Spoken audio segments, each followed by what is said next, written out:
తను కూడా permanent asset enjoy చేస్తాడు. రేపు ఏదైనా రెంట్కి ఇస్తే ట్రిప్కి 50,000 వస్తాయి.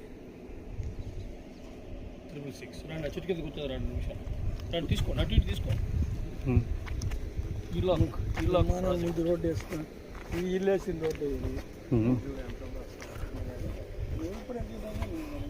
లోపల చూడ సార్. కోరికలు చాలా వస్తాయి, అనుభవించే కోరికలు కట్టాలి, డబ్బు రోడ్డు కడదామని, లేకపోతే ఏదైనా చూసి. లేకుంటే నువ్వు ఎక్కడ రెస్టారెంట్ తిన్నావా? రెస్టారెంట్ కూడా బయట పడుతుంది ట్రావెల్ టైమే. సిగ్గురు అప్పుడే సిగ్గురు లలిత్ సార్, నీరజ్ సార్ వాళ్ళు వస్తున్నారు. వస్తే కింద లేకపోతే తీసుకెళ్ళి రావాలి సార్. వాక్ జాయింగ్ క్యా ఠీక్ హై. వాక్లో వస్తున్నారు ఆయన, ఇద్దరు వస్తున్నారు. ఓకే, అండ్ వాళ్ళని కిందికి తీసుకెళ్ళి వచ్చి ఇక్కడ మన ఇక్కడ బావి ఉంటుంది, పైన బావి ఇక్కడ కింద లేక్ ఇక్కడ కింద మనం కడుతున్నాం కదా, అది కూడా తీసుకెళ్ళి తీపించారు. బండి తీసుకొని సార్ రా, ఎంపీ దగ్గరికి వస్తుంది కనిపిస్తారు.